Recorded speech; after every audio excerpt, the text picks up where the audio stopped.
ਧੰਨ ਵਾਹਿਗੁਰੂ ਸਾਹਿਬ ਜੀ। ਬਲਹਾਰੀ ਗੁਰ ਆਪਣੇ ਦਿਉਹਾੜੀ ਸਦਵਾਰ, ਜਿਨ ਮਾਨਸ ਤੇ ਦੇਵਤੇ ਕੀਏ ਕਰਤ ਨ ਲਾਗੀ ਵਾਰ। ਜੇ ਸੌ ਚੰਦਾ ਉਗਵੈ ਸੂਰਜ ਚੜ੍ਹੈ ਹਜ਼ਾਰ, ਇਤੇ ਚਾਨਣ ਹੁੰਦਿਆਂ ਗੁਰ ਬਿਨ ਘੋਰ ਅੰਧਾਰ।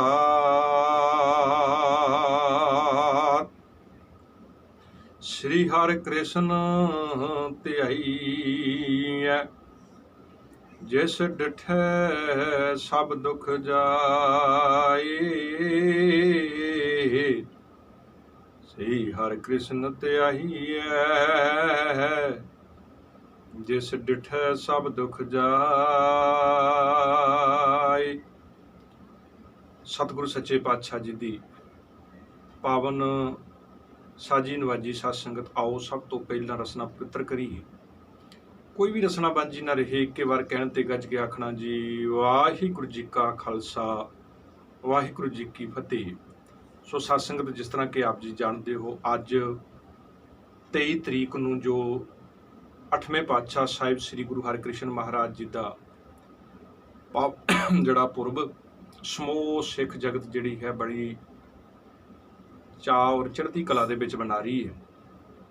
ਸੋ ਸਾਧ ਸੰਗਤ, ਗੁਰੂ ਹਰਿਕ੍ਰਿਸ਼ਨ ਮਹਾਰਾਜ ਜੀ ਦੇ ਜੀਵਨ ਦੇ ਉੱਤੇ ਕੁਝ ਕੁ ਸਮਾਂ ਜਿਹੜਾ ਹੈ ਇਸ ਸੋਸ਼ਲ ਮੀਡੀਆ ਦੇ ਮਾਧਿਅਮ ਦੇ ਦੁਆਰਾ ਵਿਚਾਰਾਂ ਕਰਨ ਦਾ ਨਿਮਾਣਾ ਜਿਹਾ ਇੱਕ ਯਤਨ ਹੈ, ਤਾਂ ਕਿ ਅਸੀਂ ਗੁਰੂ ਹਰਿਕ੍ਰਿਸ਼ਨ ਮਹਾਰਾਜ ਜੀ ਦੇ ਜੀਵਨ, ਬੜੀ ਛੋਟੀ ਜੀ ਉਮਰ ਗੁਰੂ ਹਰਿਕ੍ਰਿਸ਼ਨ ਮਹਾਰਾਜ ਜਿਹੜੇ ਨੇ ਸਰੀਰਕ ਤੌਰ ਤੇ ਇਸ ਸੰਸਾਰ ਦੇ ਵਿੱਚ ਰਹੇ ਨੇ, ਪਰ ਇਸ ਛੋਟੀ ਜੀ ਉਮਰ ਦੇ ਵਿੱਚ ਜੋ ਸੰਸਾਰ ਨੂੰ ਗੁਰੂ ਪਾਤਸ਼ਾਹ ਦੇਣ ਦੇ ਕੇ ਗਏ ਨੇ, ਜੋ ਪੈਗਾਮ ਦੇ ਕੇ ਗਏ ਨੇ ਸਾਧ ਸੰਗਤ, ਉਹ ਇੱਕ ਬਹੁਤ ਹੀ ਵੱਡਾ ਪੈਗਾਮ ਹੈ।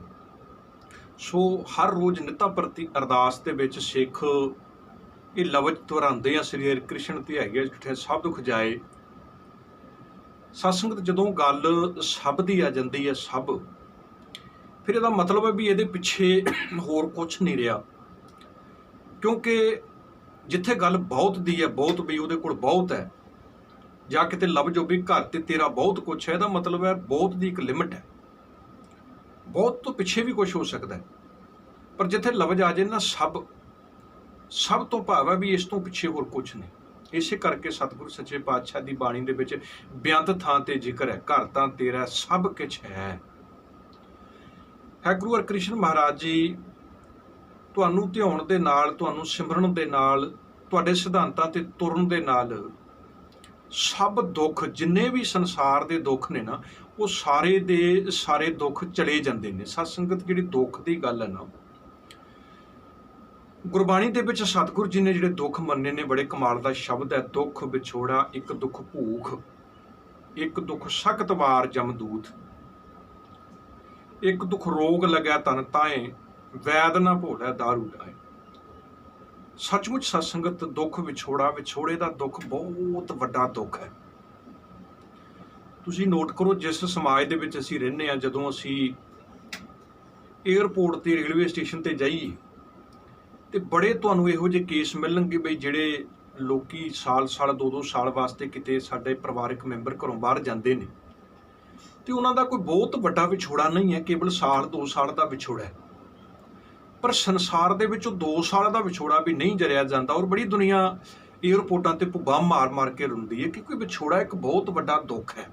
ਦੁੱਖ ਵਿਛੋੜਾ ਸੱਚ ਜਾਣਿਓ, ਸਤਿਗੁਰੂ ਕਹਿੰਦੇ ਛੋਟੇ ਛੋਟੇ ਵਿਛੋੜੇ, ਛੋਟੇ ਛੋਟੇ ਦੁੱਖਾਂ ਤੋਂ ਬੰਦਾ ਦੁਖੀ ਹੁੰਦਾ ਹੈ। ਜਿੱਦਣ ਉਹਨੂੰ ਵੱਡੇ ਦੁੱਖ ਦਾ ਪਤਾ ਲੱਗ ਗਿਆ ਨਾ, ਕਿ ਸਭ ਤੋਂ ਵੱਡਾ ਦੁੱਖ ਜਿਹੜਾ ਸੰਸਾਰ ਦੇ ਵਿੱਚ ਉਹ ਕੀ ਹੈ, ਉਹ ਹੈ ਪਰਮੇਸ਼ਵਰ ਤੇ ਭੁੱਲੀਆਂ, ਉਸ ਮਾਲਕ ਪ੍ਰਭੂ ਪਰਮਾਤਮਾ ਅਕਾਲ ਪੁਰਖ ਵਾਹਿਗੁਰੂ ਜੀ ਤੋਂ ਪਤਾ ਨਹੀਂ ਕਿੰਨੇ ਜਨਮਾਂ ਜਨਮਾਂਤਰਾਂ ਤੋਂ ਬੰਦਾ ਵਿਛੜਿਆ ਹੋਇਆ ਹੈ। ਇਸੇ ਕਰਕੇ ਸਤਿਗੁਰੂ ਜੀ ਅਰਦਾਸ ਕਰਦੇ, ਅਬ ਕੀ ਬਾਰ ਬਖਸ਼ ਬੰਦੇ ਕੋ ਬੌਰ ਨਾ ਪਾਓ ਜਲ ਫੇਰਾ। ਬਹੁਤ ਜਨਮ ਵਿਛੜੇ ਥੇ ਮਾਧੋ, ਇਹ ਜਨਮ ਤੁਮਾਰੇ ਲੇਖੇ। ਸਤਿਗੁਰੂ ਕਹਿੰਦੇ ਵਿਛੋੜੇ ਦਾ ਇੱਕ ਦੁੱਖ ਹੈ। ਔਰ ਜਿੱਦਣ ਇਨਸਾਨ ਨੂੰ ਵੱਡੇ ਵਿਛੋੜੇ ਦਾ ਪਤਾ ਲੱਗ ਜੇ ਉਦੋਂ ਨੂੰ ਛੋਟੇ ਦੁੱਖ ਤੋਂ ਦੁਖੀ ਨਹੀਂ ਹੁੰਦਾ। ਇਸ ਕਰਕੇ ਇੱਕ ਤੇ ਦੁੱਖ ਹੈ ਸੰਸਾਰ 'ਚ ਸਾਧ ਸੰਗਤ ਵਿਛੋੜਾ, ਦੁੱਖ ਵਿਛੋੜਾ। ਇੱਕ ਦੁੱਖ ਭੁੱਖ। ਭੁੱਖ ਦਾ ਇੱਕ ਬਹੁਤ ਵੱਡਾ ਦੁੱਖ ਹੈ। ਵੱਡੀ ਵੱਡੀ ਦੁਨੀਆ ਜਿਹੜੀ ਹੈ ਨਾ ਉਹ ਭੁੱਖ ਦੇ ਸਾਹਮਣੇ ਈਨ ਮੰਨ ਲੈਂਦੀ ਆ। ਇਤਿਹਾਸਿਕ ਘਟਨਾ ਹੈ, ਮਹਾਰਾਣਾ ਪ੍ਰਤਾਪ ਕਹਿੰਦਾ ਕਹਾਉਂਦਾ ਰਾਜਪੂਤ ਰਾਜਾ ਹੈ, ਜੰਗ ਹਾਰ ਜਾਂਦਾ ਤੇ ਉਸ ਸਮੇਂ ਦਾ ਜਿਹੜਾ ਨਿਯਮ ਹੈ ਵੀ ਜਿਹੜਾ ਜੰਗ ਹਾਰ ਜਾਂਦਾ ਉਹਨੂੰ ਆਪਣਾ ਸਭ ਕੁਝ ਜੇਤੂ ਨੂੰ ਦੇ ਕੇ ਤੇ ਉਹਦੀ ਅਧੀਨਗੀ ਕਬੂਲ ਕਰਨੀ ਪੈਂਦੀ ਹੈ, ਸਰੈਂਡਰ ਕਰਨਾ ਪੈਂਦਾ। ਪਰ ਇਹ ਮਨ ਦੇ ਵਿੱਚ ਸੋਚਦਾ ਵੀ ਮੈਂ ਰਾਜਪੂਤ ਘਰਾਣੇ ਦੇ ਵਿੱਚੋਂ ਸਾਡੀਆਂ ਦਾਦਿਆਂ ਪੜਦਾਦਿਆਂ ਦਾ ਕੰਮ ਕੇਵਲ ਮੈਦਾਨੇ ਜੰਗ ਦੇ ਵਿੱਚ ਲੜਨਾ ਹੈ, ਤੇ ਜੇ ਮੈਂ ਸਰੈਂਡਰ ਕਰਤਾ ਤੇ ਸਾਡੀ ਬੇਇੱਜ਼ਤੀ ਹੈ। ਉਹ ਆਪਣੇ ਇੱਕ ਛੋਟੇ ਬਾਲਕ ਨੂੰ ਲੈ ਕੇ, ਪਤਨੀ ਨੂੰ ਲੈ ਕੇ ਤੇ ਜੰਗਲ 'ਚ ਚਲਾ ਜਾਂਦਾ। ਔਰ ਜੰਗਲ 'ਚ ਕਈ ਦਿਨ ਰਹਿੰਦਾ ਹੈ। ਜੋ ਥੋੜਾ ਬਹੁਤ ਸਮਾਨ ਨਾਲ ਲੈ ਕੇ ਗਿਆ ਸੀ, ਲੰਗਰ ਪਾਣੀ ਛਕਦਾ ਹੈ। ਤੇ ਉਹਦੀ ਪਤਨੀ ਕਹਿੰਦੀ ਵੀ ਕਿੰਨਾ ਚਿਰ ਜੰਗਲ 'ਚ ਰਵਾਂਗੇ, ਕਿਉਂ ਨਾ ਤੁਸੀਂ ਬਾਦਸ਼ਾਹ ਨੂੰ ਚਿੱਠੀ ਲਿਖ ਕੇ ਉਹਦੀ ਅਧੀਨਗੀ ਕਬੂਲ ਕਰ ਲਓ। ਉਹ ਕਹਿੰਦਾ ਵੀ ਮੈਂ ਮਰ ਜਾਊਂਗਾ ਪਰ ਉਹਦੀ ਅਧੀਨਗੀ ਕਬੂਲ ਨਹੀਂ ਕਰਾਂਗਾ, ਇਹ ਤੇ ਮੇਰੇ ਕੁੱਲਾਂ ਨੂੰ ਦਾਗ ਲੱਗ ਜਾਏਗੀ। ਅੱਛਾ ਸਤਸੰਗਤ ਸਮਾਂ ਵੱਧਦਾ ਹੈ, ਨਹੀਂ ਪਤਨੀ ਦੀ ਗੱਲ ਮੰਨਦਾ, ਪਰ ਜਿਹੜਾ ਕੋਲ ਦਾਣਾ ਪਾਣੀ ਸੀ ਮੁੱਕ ਜਾਂਦਾ ਹੈ। ਜਦੋਂ ਭੁੱਖੇ ਫਾਕੇ ਲੱਗਣਾ ਸ਼ੁਰੂ ਹੁੰਦੇ ਨੇ, ਛੋਟਾ ਬੱਚਾ ਨਾਲ ਜਦੋਂ ਉਹ ਭੁੱਖ ਨਾਲ ਤਰਸਦਾ ਨਾ ਤੇ ਇਹਦੇ ਕੋਲੋਂ ਬਰਦਾਸ਼ਤ ਨਹੀਂ ਹੁੰਦਾ। ਅਖੀਰ ਭੁੱਖ ਦੇ ਅੱਗੇ ਇੰਨਾ ਵੱਡਾ ਰਾਜ ਪਾਟ ਚਲਾ ਜਾਣਾ ਫਿਰ ਵੀ ਉਹ ਝੁਕਿਆ ਨਹੀਂ, ਪਰ ਭੁੱਖ ਦੇ ਅੱਗੇ ਝੁਕ ਕੇ ਬਾਦਸ਼ਾਹ ਨੂੰ ਚਿੱਠੀ ਲੱਗ ਕੇ ਉਹਦੀ ਸਾਰੀ ਜ਼ਿੰਦਗੀ ਵਾਸਤੇ ਗੁਲਾਮੀ ਜਿਹੜੀ ਹੈ ਕਬੂਲ ਕਰ ਲੈਂਦਾ। ਇਸ ਕਰਕੇ ਸਤਿਗੁਰੂ ਕਹਿੰਦੇ ਭੁੱਖ ਇੱਕ ਬਹੁਤ ਵੱਡਾ ਦੁੱਖ ਹੈ। ਇੱਕ ਜਾਨਵਰ ਹੈ ਸਾਧ ਸੰਗਤ, ਬਹੁਤ ਚਤੁਰ ਚਲਾਕ ਜਾਨਵਰ ਹੈ, ਸੁਖੀ ਕਿਸੇ ਦੇ ਹੱਥ ਹੀ ਨਹੀਂ ਹੁੰਦਾ। ਪਰ ਇਸ ਭੁੱਖ ਦਾ ਜਦੋਂ ਸ਼ਿਕਾਰ ਹੁੰਦਾ ਹੈ, ਉਹੀ ਜਾਨਵਰ ਜਿਹੜਾ ਕਿਸੇ ਦੇ ਹੱਥ ਨਹੀਂ ਆਉਂਦਾ, ਛੋਟੇ ਛੋਟੇ ਬੱਚੇ ਹੱਥ 'ਚ ਫੜ ਕੇ ਉਹਦੇ ਕੋਲੋਂ ਭੀਖ ਮੰਗਵਾਉਂਦੇ ਨੇ ਸਾਧ ਸੰਗਤ। ਔਰ ਉਹ ਜਾਨਵਰ ਕੌਣ ਹੈ? ਉਹਦਾ ਬਾਣੀ 'ਚ ਜ਼ਿਕਰ ਆਇਆ, ਬਾਂਦਰ। ਮਰਕਟ ਮੁਸ਼ਟੀ ਨਾਜ਼ਕੀ ਮਨ ਬੌਰਾ ਰੇ ਲੀਨੀ ਹੱਟ ਪਸਾਰ। ਜਿਹੜਾ ਬਾਂਦਰ ਫੜਨ ਵਾਲਾ ਹੁੰਦਾ ਹੈ ਉਹ ਉਹਦੀ ਭੁੱਖ ਨੂੰ ਸਮਝ ਕੇ ਚੰਦਕ ਦਾਣੇ ਜਿਹੜੇ ਨੇ ਨਾ ਉਹ ਉਸ ਡੱਬੀ ਦੇ ਵਿੱਚ ਪਾ ਦਿੰਦਾ, ਜਿਹਦੇ ਵਿੱਚ ਕੇਵਲ ਬਾਂਦਰ ਦਾ ਸਿੱਧਾ ਹੱਥ ਜਾ ਸਕਦਾ ਹੈ। ਅੰਦਰ ਜਦੋਂ ਹੱਥ 'ਚੋਂ ਦਾਣੇ ਫੜ ਲੈਂਦਾ, ਮੁੱਠ ਵੱਟੀ ਜਾਂਦੀ ਹੈ, ਉਸ ਕੜਿੱਕੀ 'ਚੋਂ ਬਾਹਰ ਨਹੀਂ ਨਿਕਲਦੀ। ਇੱਕ ਦਿਲ 'ਚ ਖਿਆਲ ਆਉਂਦਾ, ਮਨਾ ਛੱਡਦਿਆਂ ਫਿਰ ਸੋਚਦਾ ਵੀ ਜੇ ਛੱਡਤਾ ਤੇ ਭੁੱਖਾ ਮਰ ਜਾਵਾਂਗਾ। ਅਖੀਰ ਇਸ ਭੁੱਖ ਦੇ ਸਾਹਮਣੇ ਗੋਡੇ ਟੇਕ ਦਿੰਦਾ, ਫੜਿਆ ਜਾਂਦਾ ਹੈ। ਸਾਧ ਸੰਗਤ ਸਾਰੀ ਜ਼ਿੰਦਗੀ ਲੋਕਾਂ ਦੇ ਘਰ ਨੱਚਿਓ, ਘਰ-ਬਾਰ ਲੋਕਾਂ ਦੇ ਘਰ-ਬਾਰ ਨੱਚਦਾ। ਸਤਿਗੁਰੂ ਕਹਿੰਦੇ ਦੁੱਖ ਹੈ, ਦੁੱਖ ਵਿਛੋੜਾ। ਇੱਕ ਦੁੱਖ ਭੂਖ, ਇੱਕ ਦੁੱਖ ਸਖਤ ਵਾਰ ਜਮਦੂਤ। ਸਖਤ ਵਾਰ ਹੈ ਤਾਕਤਵਰ, ਜਮਦੂਤ ਜੰਮਾਂ ਮੌਤ ਕਹਿਣ ਤੋਂ ਭਾਵ ਮੌਤ ਦੇ ਕੋਲੋਂ ਵੀ ਸਾਰਾ ਸੰਸਾਰ ਡਰਦਾ ਹੈ। ਸਾਧ ਸੰਗਤ ਕੋਈ ਸੰਸਾਰ ਦੇ ਵਿੱਚ ਮਰਨਾ ਨਹੀਂ ਚਾਹੁੰਦਾ, ਹਰ ਕੋਈ ਜੀਉਣਾ ਚਾਹੁੰਦਾ, ਕੋਈ ਨਹੀਂ ਚਾਹੁੰਦਾ ਮੈਨੂੰ ਮੌਤ ਆਏ। ਸਤਿਗੁਰੂ ਕਹਿੰਦੇ ਇਸ ਕਰਕੇ ਮਰਨ ਵਾਸਤੇ ਮਰਨੇ ਤੇ ਸਭ ਜਗਤ ਡਰੈ, ਜੀਵਿਆ ਲੋੜੈ ਸਭ ਕੋਈ। ਹਰੇਕ ਕੋਈ ਜੀਉਣਾ ਚਾਹੁੰਦਾ ਹੈ। ਬਹੁਤ ਵੱਡਾ ਦੁੱਖ ਹੈ। ਔਰ ਸਭ ਤੋਂ ਵੱਡਾ ਦੁੱਖ ਜਿਹੜਾ ਚੌਥਾ ਦੁੱਖ ਹੈ ਨਾ ਸਾਧ ਸੰਗਤ, ਅਰਦਾਸ ਕਰੀਏ ਸਤਿਗੁਰੂ ਸੱਚੇ ਪਾਤਸ਼ਾਹ ਜੀਓ ਸਾਡੇ ਤੇ ਤੁਸੀਂ ਕਿਰਪਾ ਕੀਤੀ ਹੈ, ਸਾਨੂੰ ਇਸ ਦੁੱਖ ਤੋਂ ਬਚਾਇਆ। ਉਹ ਦੁੱਖ ਹੈ ਇੱਕ ਦੁੱਖ ਰੋਗ ਲੱਗਿਆ ਤਨ ਤਾਏ, ਸਰੀਰ ਰੋਗੀ ਹੋ ਜਾਣਾ। ਬੜੇ ਸੰਸਾਰ 'ਚ ਦੁਨੀਆ ਇਹੋ ਜਿਹੀ ਹੈ ਜਿਹੜੀ ਪਤਾ ਨਹੀਂ ਕਿੰਨੇ ਸਾਲਾਂ ਤੋਂ ਰੋਗ ਗ੍ਰਸਤ ਹੈ।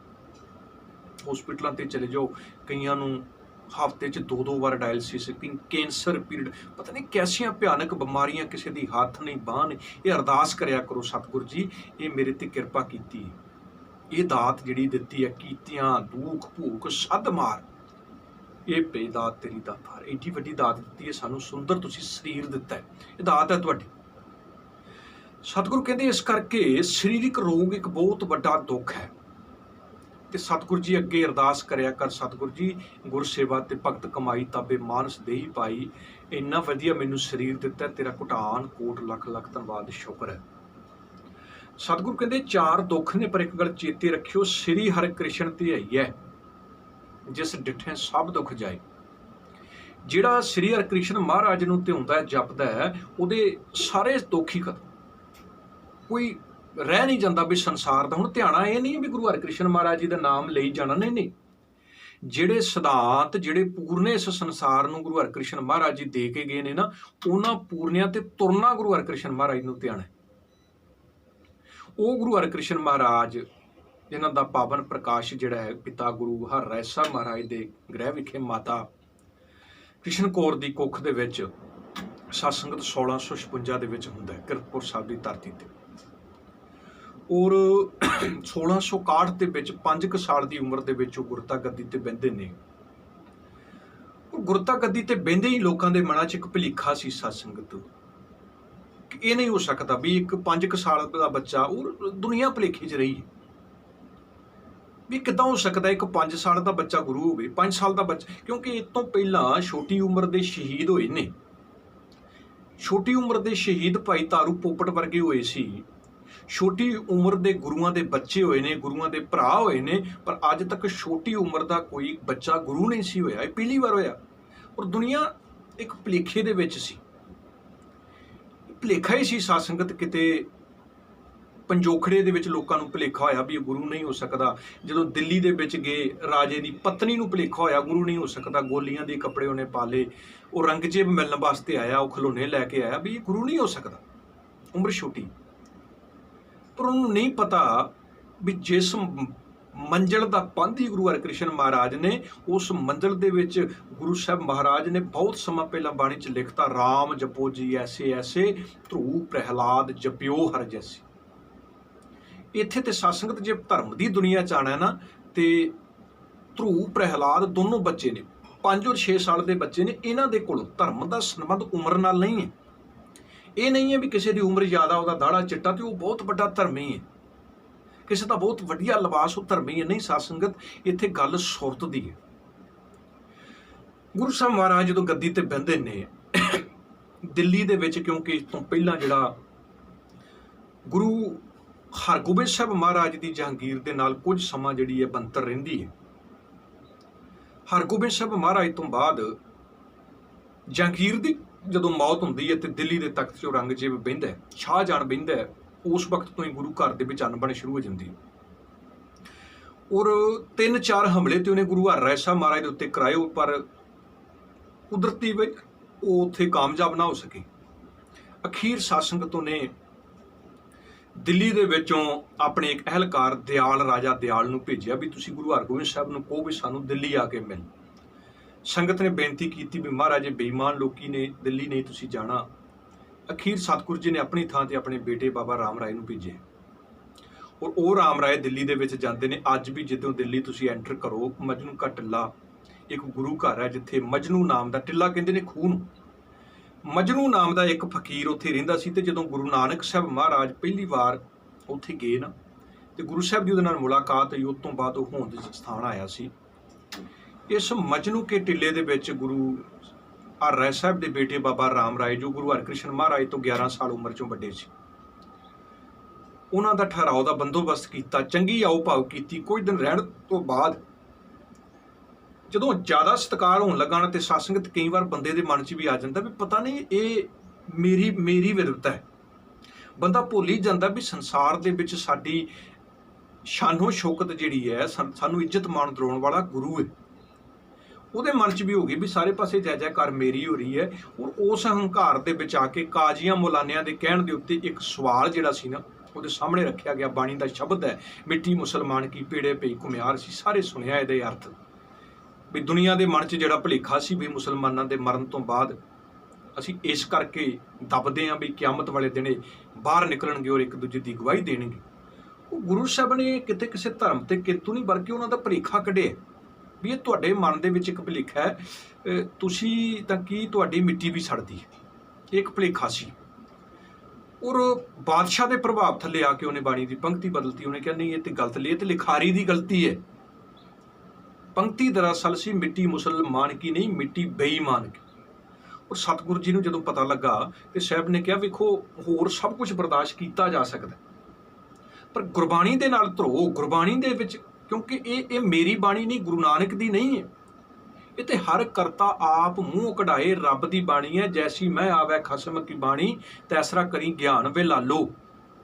ਇਹ ਤੇ ਰੱਬ ਦੀ ਬਾਣੀ ਹੈ। ਔਰ ਮੇਰੇ ਪੁੱਤਰ ਨੇ ਉਹਦੇ ਨਾਲ ਧਰੋ ਕੀਤਾ, ਸਾਰੀ ਜ਼ਿੰਦਗੀ ਵਾਸਤੇ ਬੇਦਖਲ ਕਰਤਾ, ਮੂੰਹ ਨਹੀਂ ਲੱਗਣਾ।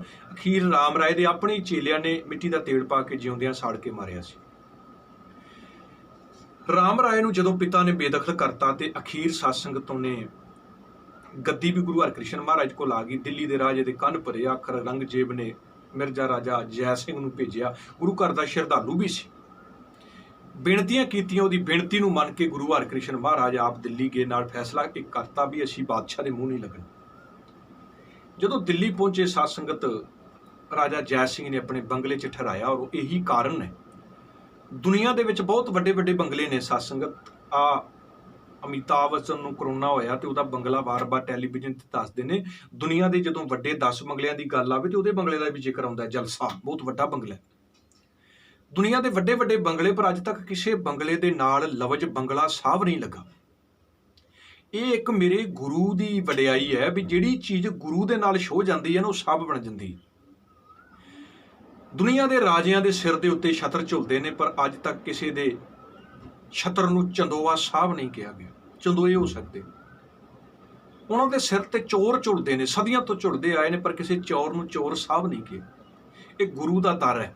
ਕੱਪੜੇ ਦੁਨੀਆ ਪਾਉਂਦੀ ਹੈ, ਪੋਸ਼ਾਕਾਂ ਦੁਨੀਆ ਪਾਉਂਦੀ ਹੈ, ਰਾਜੇ ਪਾਉਂਦੇ ਨੇ, ਪਰ ਕਿਸੇ ਪੋਸ਼ਾਕ ਨੂੰ ਰੁਮਾਲਾ ਸਾਹਿਬ ਨਹੀਂ ਕਿਹਾ ਗਿਆ।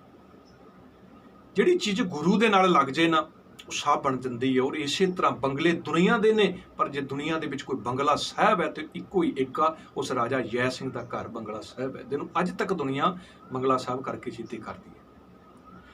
ਔਰ ਇੱਥੇ ਸਾਧ ਸੰਗਤ ਔਰੰਗਜ਼ੇਬ ਜਿਹੜਾ ਹੈ, ਕਿਉਂਕਿ ਗੁਰੂ ਪਾਤਸ਼ਾਹ ਨੇ ਕਹਿਤਾ ਵੀ ਤੇਰੇ ਮੂੰਹ ਨਹੀਂ ਲੱਗਣਾ, ਔਰ ਉਹ ਔਰੰਗਜ਼ੇਬ ਅਖੀਰ ਗੁਰੂ ਸਾਹਿਬ ਨੂੰ ਮਿਲਣ ਵਾਸਤੇ ਆਉਂਦਾ ਤੇ ਪੁੱਛਦਾ ਵੀ ਨਾਲ ਦਿਆਂ ਨੂੰ, ਕਹਿੰਦਾ ਵੀ ਕਿੰਨੀ ਕੁ ਉਮਰ ਹੈ ਗੁਰੂ ਦੀ। ਉਹ ਕਹਿੰਦੇ ਜੀ ਉਮਰ 8 ਕੁ ਸਾਲ ਹੈ। ਤੇ ਮਨ 'ਚ ਸੋਚਦਾ ਵੀ 8 ਕੁ ਸਾਲ ਦਾ ਬੱਚਾ ਹੈ, ਇਹਦੇ ਵਾਸਤੇ ਕੀ ਲੈ ਕੇ ਜਾਵਾਂ, ਵੀ 8 ਸਾਲ ਦਾ ਖਿਡੌਣੇ ਲੈ ਚੱਲਾਂ। ਗੁਰੂ ਪਾਤਸ਼ਾਹ ਵਾਸਤੇ ਖਿਡੌਣੇ ਲੈ ਕੇ ਆਂਦਾ ਹੈ। ਔਰ ਜਦੋਂ ਪਤਾ ਲੱਗਦਾ ਨਾ ਸਤਿਗੁਰੂ ਨੂੰ, ਸਤਿਗੁਰੂ ਅੰਦਰੋਂ ਦਰਵਾਜ਼ਾ ਬੰਦ ਕਰ ਦਿੰਦੇ ਨੇ। ਉਹ ਕਹਿੰਦਾ ਠੀਕ ਹੈ, ਤੁਸੀਂ ਮਿਲਣਾ ਨਹੀਂ, ਪਰ ਮੇਰੀ ਭੇਟਾ ਰੱਖ ਦਿਓ। ਉਹ ਖਿਡੌਣੇ ਭੇਜਦਾ ਤੇ ਸਤਿਗੁਰੂ ਅੰਦਰੋਂ ਇੱਕ ਮਾਲਾ ਭੇਜਦੇ ਨੇ। ਮੈਂ ਇੱਥੇ ਵਿਸ਼ੇ ਕਲੀਅਰ ਕਰਦੇ ਹਾਂ ਵੀ ਮਾਲਾ ਹੀ ਨਹੀਂ, ਗੁਰੂ ਸਾਹਿਬ ਮਾਲਾ ਫੇਰਦੇ ਸੀ। ਮਾਲਾ ਇਸਲਾਮ ਧਰਮ ਦਾ ਇੱਕ ਧਾਰਮਿਕ ਚਿੰਨ੍ਹ ਹੈ। ਉਹਨੂੰ ਉਹਦੇ ਧਰਮ ਦਾ ਧਾਰਮਿਕ ਚਿੰਨ੍ਹ ਦੇ ਕੇ ਗੱਲ ਕਹਿੰਦੇ, ਔਰੰਗਜ਼ੇਬ ਤੇਰੀ ਉਮਰ ਦੇ ਵਿੱਚ ਹੱਥ 'ਚ ਖਿਡੌਣੇ ਨਹੀਂ ਸੋਭਦੇ, ਤੇਰੇ ਤੇ ਹੱਥ 'ਚ ਤੇਰੇ ਧਰਮ ਅਨੁਸਾਰ ਮਾਲਾ ਸੋਭਦੀ। ਇਹੀ ਗੱਲ ਗੁਰੂ ਗੋਬਿੰਦ ਸਿੰਘ ਮਹਾਰਾਜ ਨੇ ਔਰੰਗਜ਼ੇਬ ਨੂੰ ਕਹੀ ਸੀ। ਔਰੰਗਜ਼ੇਬ ਨਾ ਈਮਾ ਪ੍ਰਸਤੀ ਨਾ ਉਜ਼ੈਂ ਦੀ, ਨਾ ਸਾਹਿਬ ਸੰਨਿਆਸੀ ਨਾ ਮੁਹੰਮਦ ਜ਼ਕੀ। ਤੈਨੂੰ ਤੇ ਇਸਲਾਮ ਦੇ ਉੱਤੇ ਯਕੀਨ ਹੀ ਨਹੀਂ ਹੈ, ਮੁਹੰਮਦ ਸਾਹਿਬ ਤੇ, ਤੂੰ ਕੋਈ ਧਰਮੀ ਨਹੀਂ। ਔਰ ਜਦੋਂ ਗੁਰੂ ਪਾਤਸ਼ਾਹ ਨੇ ਮਾਲਾ ਫੜਾਈ ਤੇ ਪੈਰਾਂ ਥੱਲੋਂ ਜ਼ਮੀਨ ਨਿਕਲ ਗਈ ਔਰੰਗਜ਼ੇਬ ਦੀ, ਵੀ ਜਿਹਨੂੰ ਮੈਂ ਬੱਚਾ ਸਮਝ ਕੇ ਆਇਆ ਸਾਂ, ਇਸ ਮਾਲਾ ਨਾਲ ਕਿੰਨੀ ਵੱਡੀ ਇੱਕ ਮੈਨੂੰ ਜਿਹੜੀ ਹੈ ਉਹ ਗੱਲ ਸਮਝਾ ਗਏ ਨੇ। ਵਾਪਸ ਪਰਤ ਗਿਆ ਸਾਧ ਸੰਗਤ। ਇਤਫਾਕਣ ਜਿੱਦਾਂ ਅੱਜ ਸਮਾਜ 'ਚ ਭਾਣਾ ਵਾਪਰਿਆ ਕਰੋਨਾ, ਮੈਂ ਪਹਿਲਾਂ ਵੀ ਜ਼ਿਕਰ ਕੀਤਾ ਵੀ ਇਹ ਪਹਿਲੀ ਵਾਰ ਨਹੀਂ ਬਿਮਾਰੀ ਆਈ, ਇਸ ਤੋਂ ਪਹਿਲਾਂ ਵੀ ਬੜੀ ਵਾਰ ਇਤਿਹਾਸ 'ਚ ਬਿਮਾਰੀ ਦਾ ਜ਼ਿਕਰ ਹੈ। ਕਿਤੇ ਦਾ ਨਾਮ ਚੇਚਕ, ਕਦੇ ਇਹਦਾ ਨਾਮ ਜਿਹੜਾ ਸੀ ਉਹ ਸ਼ੀਤਲਾ, ਸਮੇਂ ਅਨੁਸਾਰ ਨਾਮ ਚੇਂਜ ਹੋਏ। ਦਿੱਲੀ ਦੇ ਵਿੱਚ ਸੇਮ ਕਰੋਨਾ ਦੀ ਤਰ੍ਹਾਂ ਜਿਹੜੀ ਹੈ ਉਹ ਬਿਮਾਰੀ ਆਈ। ਉਸ ਚੇਚਕ ਬਿਮਾਰੀ ਦੇ ਨਾਲ ਦੇਖੋ, ਜਦੋਂ ਬਿਮਾਰੀ ਆਏ, ਅੱਜ ਨਹੀਂ ਵੀ ਅੱਜ ਸਾਡੇ ਸਮਾਜ ਦੇ ਵਿੱਚ ਜਾਂ ਦਿੱਲੀ ਦੇ ਵਿੱਚ ਵੀਰ ਜਤਿੰਦਰ ਸਿੰਘ ਸ਼ੈਂਟੀ ਜਿਨ੍ਹਾਂ ਨੇ 256 ਪਰਿਵਾਰ ਦੀਆਂ ਡੈੱਡ ਬੋਡੀਆਂ ਦਾ ਸੰਸਕਾਰ ਕੀਤਾ, ਤੇ ਕੋਈ ਪਹਿਲੀ ਵਾਰ ਨਹੀਂ ਹੈ। ਇਹ ਸਾਡੇ ਬਜ਼ੁਰਗਾਂ ਦਾ ਕਮਾਇਆ ਸਿਧਾਂਤ ਹੈ। ਜਦੋਂ ਪਹਿਲੀ ਵਾਰ ਲਾਹੌਰ ਦੇ ਵਿੱਚ ਬਿਮਾਰੀ ਫੈਲੀ ਨਾ, ਤੇ ਯੂਨਾਨ ਦਾ ਇੱਕ ਪਾਦਰੀ ਆਇਆ ਸੀ। ਉਹਨਾਂ ਸਮਿਆਂ 'ਚ ਵੀ ਕੋਈ ਡੈੱਡ ਬੋਡੀ ਨੂੰ ਹੱਥ ਨਹੀਂ ਸੀ ਲਾਉਂਦਾ, ਪਰਿਵਾਰਕ ਮੈਂਬਰ ਛੱਡ ਕੇ ਜਾ ਰਹੇ ਸੀ। ਉਹ ਯੂਨਾਨ ਦੇ ਪਾਦਰੀ ਨੇ ਵੇਖਿਆ ਵੀ ਪਿੱਠ ਦੇ ਉੱਤੇ ਡੈੱਡ ਬੋਡੀ ਚੁੱਕ ਕੇ ਕੋਈ ਜਾ ਰਿਹਾ। ਪੁੱਛਿਆ ਕੌਣ ਹੈ? ਕਹਿੰਦੇ ਨੇ ਗੁਰੂ ਨਾਨਕ ਦੀ ਗੱਦੀ ਦਾ ਵਾਰਿਸ ਗੁਰੂ ਅਰਜਨ ਸਾਹਿਬ ਹੈ। ਹੱਥੀਂ ਗੁਰੂ ਸਾਹਿਬ ਨੇ ਸੇਵਾ ਕੀਤੀ। ਗਿਲਟੀ ਤਾਪ ਕਸ਼ਮੀਰ ਦੇ ਵਿੱਚ ਆਇਆ, ਹਰਗੋਬਿੰਦ ਸਾਹਿਬ ਮਹਾਰਾਜ ਨੇ ਹੱਥੀਂ ਸੇਵਾ ਕੀਤੀ। ਗੁਰੂ ਹਰਕ੍ਰਿਸ਼ਨ ਮਹਾਰਾਜ ਨੇ ਸਾਧ ਸੰਗਤ ਉਸ ਵਕਤ ਦਿੱਲੀ ਦੇ ਵਿੱਚ ਜਦੋਂ ਇਹ ਬਿਮਾਰੀ ਆਈ ਤੇ ਗੁਰੂ ਸਾਹਿਬ ਹੱਥੀਂ ਉਹਨਾਂ ਦੀ ਸੇਵਾ ਕਰਨ ਲੱਗੇ। ਔਰ ਉਮਰ ਸਰੀਰਕ ਤੌਰ ਤੇ ਘੱਟ ਹੋਣ ਕਰਕੇ ਇਹੀ ਬਿਮਾਰੀ ਉਹਨਾਂ ਦੇ ਸਰੀਰ ਦੇ ਵਿੱਚ, ਜਿੱਦਾਂ ਅੱਜ ਵਾਇਰਸ ਹੈ, ਵਾਇਰਸ ਪ੍ਰਵੇਸ਼ ਕਰਦਾ ਹੈ। ਅਖੀਰ ਜਦੋਂ ਸਤਿਗੁਰੂ ਵੇਖਦੇ ਬਈ ਹੁਣ ਇਹ ਇੱਕ ਤੋਂ ਦੂਜੇ ਦੇ ਵਿੱਚ ਟ੍ਰਾਂਸਫਰ ਹੁੰਦਾ ਹੀ ਹੈ, ਇਹਦੇ ਸਿੰਪਟਮ ਜਿਹੜੇ ਨੇ, ਬਿਮਾਰੀ ਜਿਹੜੀ ਹੈ, ਤੇ ਸਤਿਗੁਰੂ ਜੀ ਨੇ ਰਾਜੇ ਦਾ ਬੰਗਲਾ ਛੱਡ ਕੇ ਜਮਨਾ ਦੇ ਕੰਢੇ ਦੇ ਉੱਤੇ, ਜਿੱਥੇ ਨਿਜ਼ਾਮੂਦੀਨ ਅੱਜ ਗੁਰਦੁਆਰਾ ਬਾਲਾ ਸਾਹਿਬ ਬਣਿਆ, ਇੱਥੇ ਇੱਕ ਟੈਂਟ ਲਵਾ ਕੇ ਸਤਿਗੁਰੂ ਜੀ ਨੇ ਆਪਣਾ ਰਹਿਣ ਬਸੇਰਾ ਕਰਤਾ। ਔਰ ਅਖੀਰ ਸਾਧ ਸੰਗਤ ਉਸੇ ਥਾਂ ਤੇ 1661 ਦੇ ਵਿੱਚ ਗੁਰੂ ਪਾਤਸ਼ਾਹ ਜੋਤੀ ਜੋਤ ਸਮਾਉਂਦੇ ਨੇ। ਔਰ ਸੰਸਾਰ ਨੂੰ ਇੱਕ ਬਹੁਤ ਵੱਡੀ ਦੇਣ ਕਿ ਚਾਹੇ ਉਮਰ ਛੋਟੀ ਹੋਵੇ ਵੱਡੀ ਹੋਵੇ, ਦੇ ਧਰਮ ਦੇ ਨਾਲ ਕੋਈ ਸੰਬੰਧ ਨਹੀਂ। ਔਰ ਮਨੁੱਖਤਾ ਦੀ ਸੇਵਾ ਕਰਦਿਆਂ ਹੋਇਆਂ ਸਤਿਗੁਰੂ ਸੱਚੇ ਪਾਤਸ਼ਾਹ ਆਪ ਜੋਤੀ ਜੋਤ ਸਮਾਉਂਦੇ ਨੇ। ਅੱਜ ਤੇ ਦੁਨੀਆ ਸੇਵਾ 'ਚ ਲੱਗੀ ਹੈ। ਇਹੀ ਸੇਵਾ ਕਰਦਿਆਂ ਸਾਡੇ ਗੁਰੂ ਸਾਹਿਬਾਨ ਮਹਾਰਾਜ ਨੇ ਆਪ ਆਪਣਾ ਸਰੀਰਕ ਭਾਂਡਾ ਜਿਹੜਾ ਸੀ ਇਸ ਮਨੁੱਖਤਾ ਦੇ ਵਾਸਤੇ ਦਿੱਲੀ ਦੇ ਵਿੱਚ 17 ਵਾਹਿਗੁਰੂ 1661 ਦੇ ਵਿੱਚ ਜਿਹੜਾ ਫੋੜਿਆ।